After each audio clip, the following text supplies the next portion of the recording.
I come with a heavy heart from Nigeria, but first I'd like to apologize to Honorable Wa.hala Obara. I am not here to bring shame to our country. I'm here to seek help for the women of Nigeria. Again, my name is Senator Natasha. 5 days ago, on the 6th of March 2025, I was suspended. As a senator, I was suspended illegally because I submitted a petition of sexual harassment against the President of the Nigerian Senate, Senator Godswill Akpabio. I thought that by submitting the petition, he would recuse himself, and both of us will submit ourselves to the Committee on Ethics, Privileges and Public Petition for a fair and transparent investigation. But unfortunately, I was silenced and I was suspended. I was suspended for 6 months, amongst many other stringent conditions, such as taking away my security, taking away all the officials, vehicles, and other items that were handed over to me as a senator. My salaries will be cut off. I must not appear anywhere near the National Assembly. And for 6 months, I'm not to introduce myself or present myself as a senator locally in Nigeria or internationally. That means I'm here illegally, but I have no other place to go but to come here and speak to you women, because this is a bigger picture.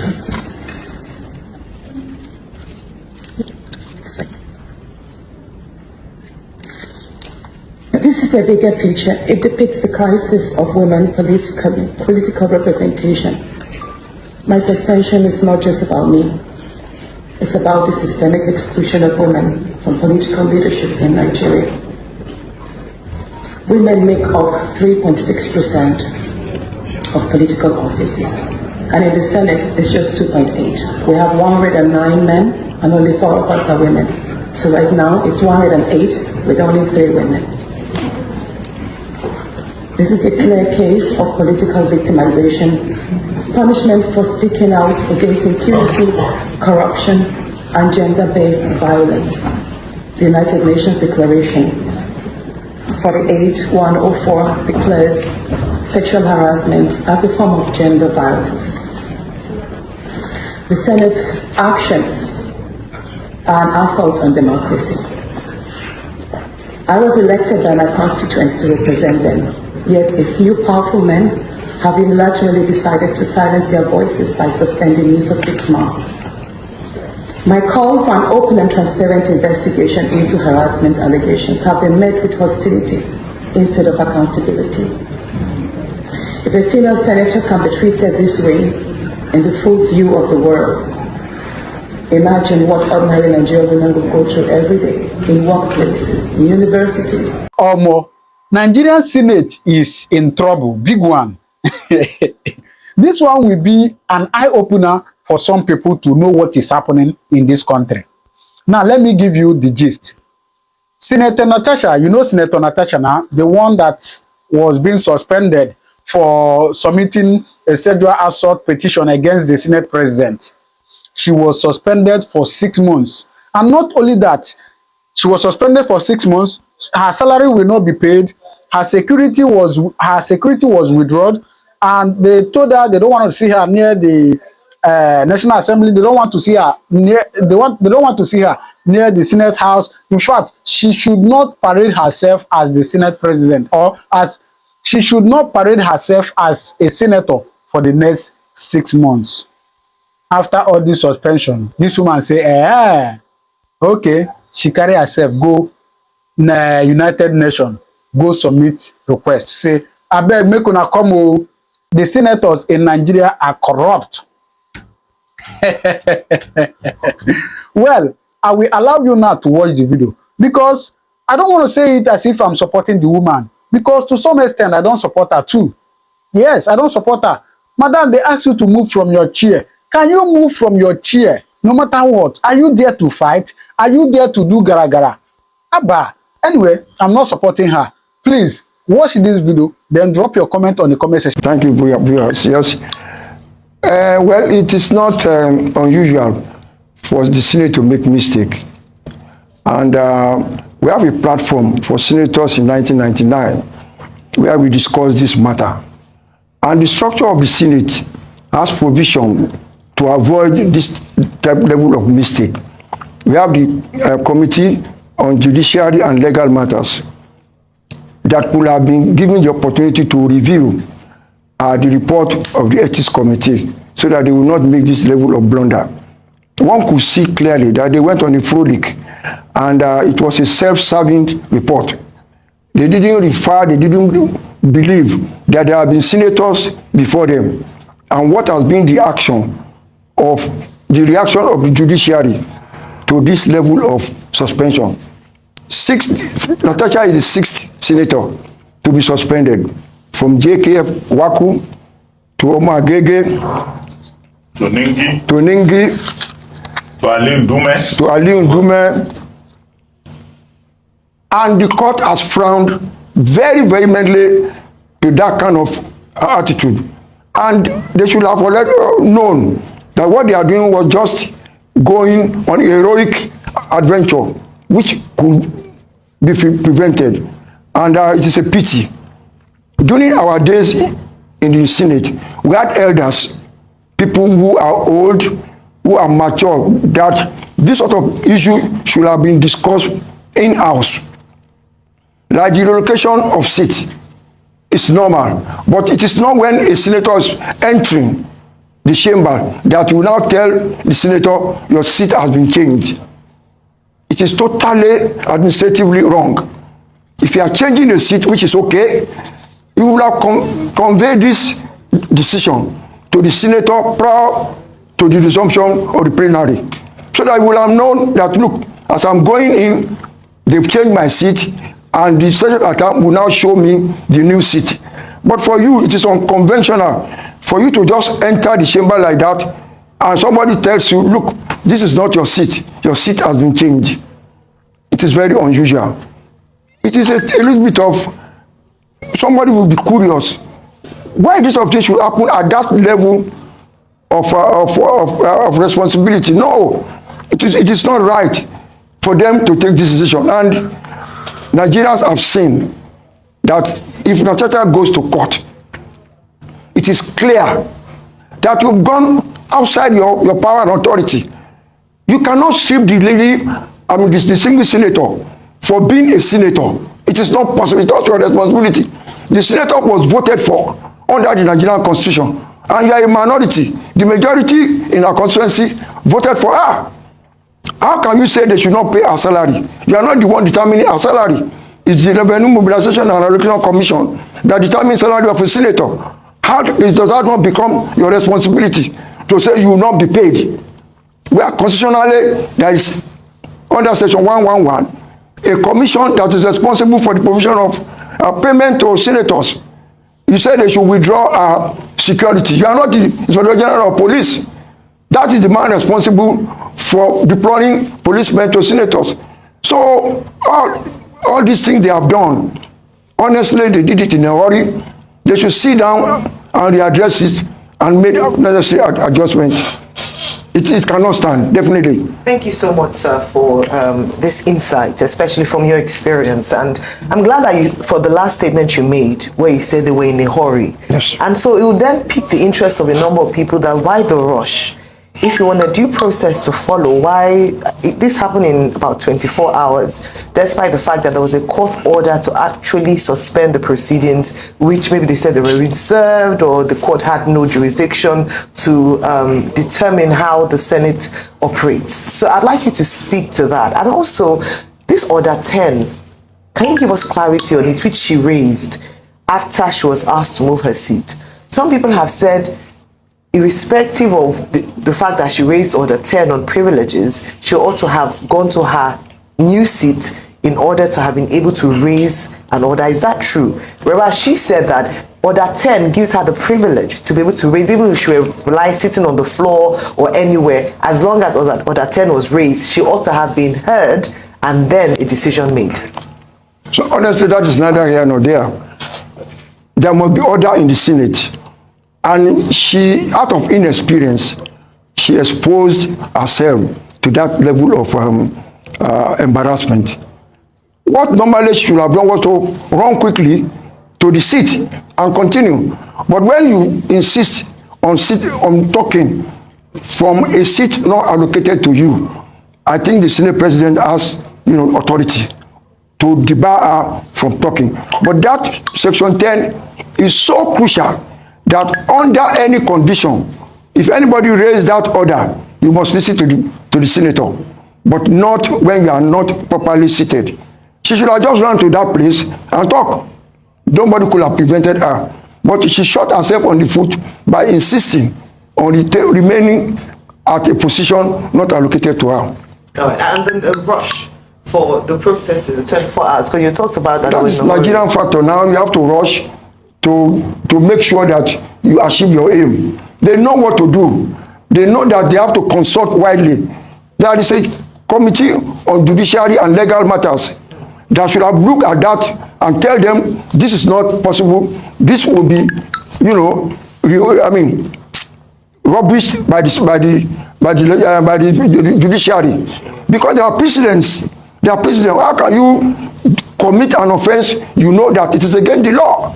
You didn't elect the woman, and the way they were talking, it was total ignorance of the privilege of a senator to say she should not parade herself as a senator again.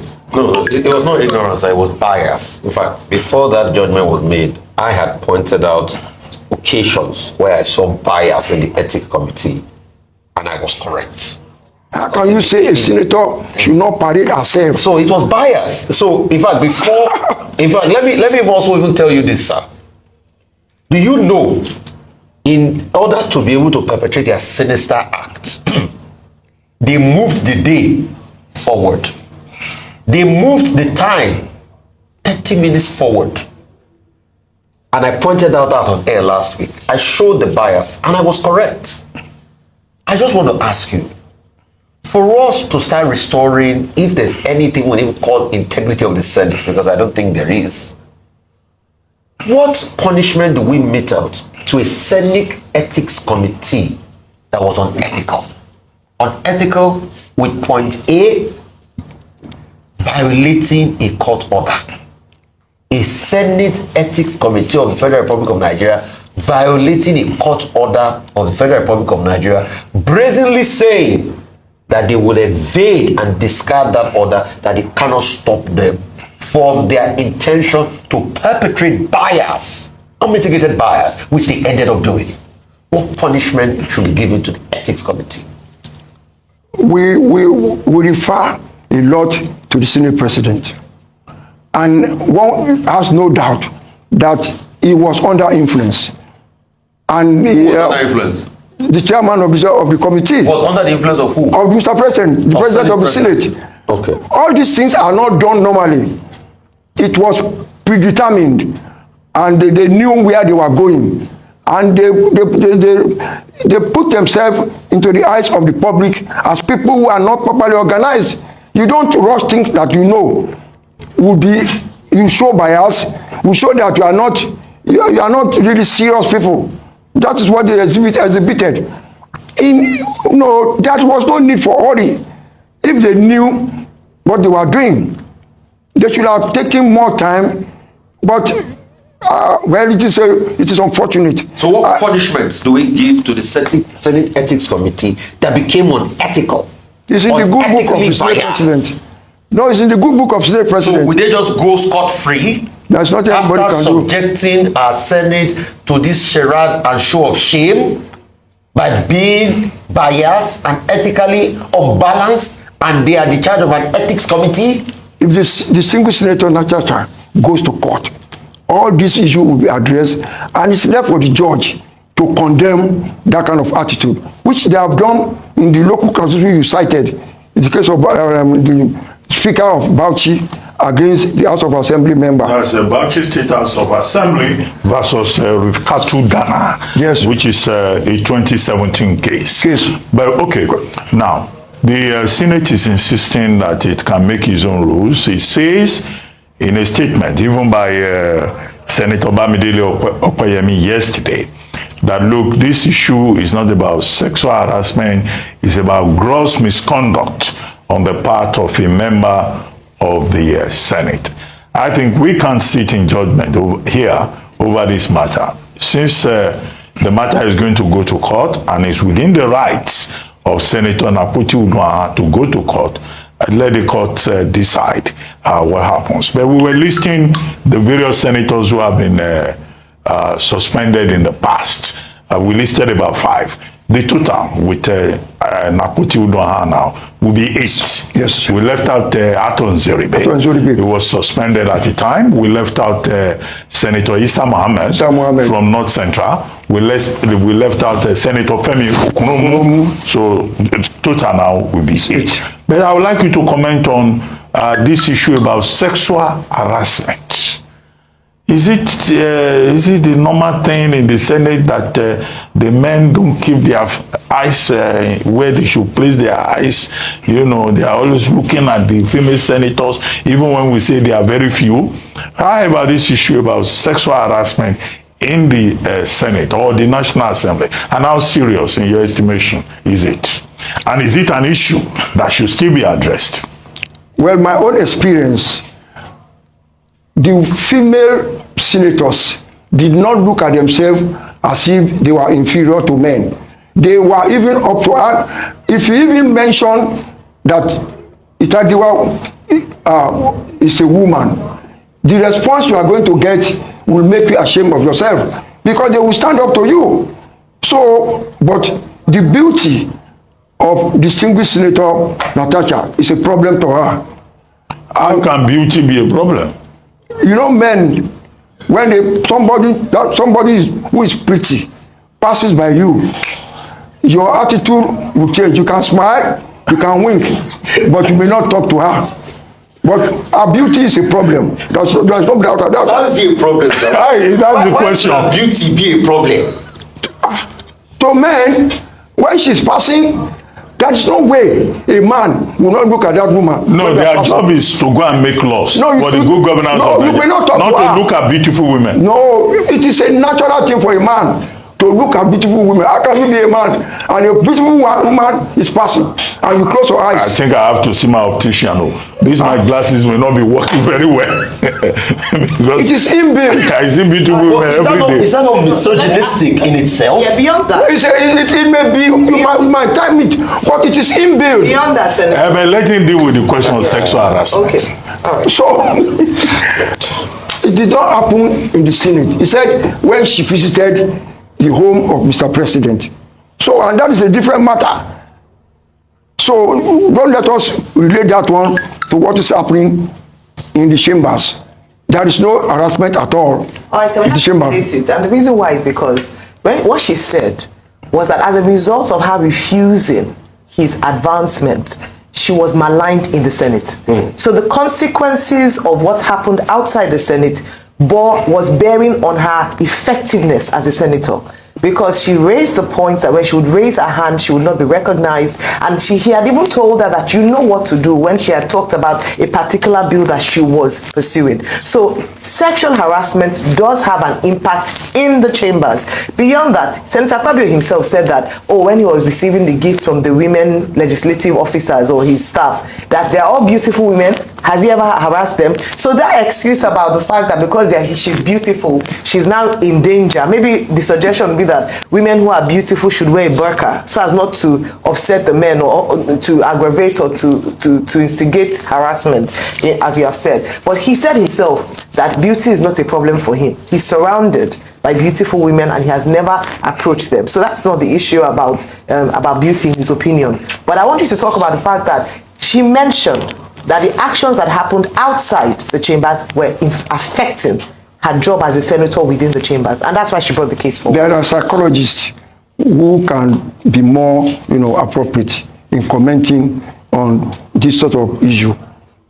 Me, I am not an expert in this area. So, sexual harassment in Nigeria, to my mind, is not a big issue. Really? Abroad, yes. In Nigeria, okay, when you are sexually harassed, you refuse. That's all. What is important there? It's not a big When issue. they wink at you, you wink back. You wink back. So it's not you shake your face. So it's beyond winking. But Beyond winking. I want to wink at you. No, don't Wink wink back. It's not a big issue. Beyond winking. Why do you think toasting a woman is a big issue? No, it's beyond It is not. toasting, sir. When you harassment is toast, not the toasting. woman will refuse. No, that's not sexual sexual harassment, not harassment. toasting. With What due is respect, different things. I already explained what happened.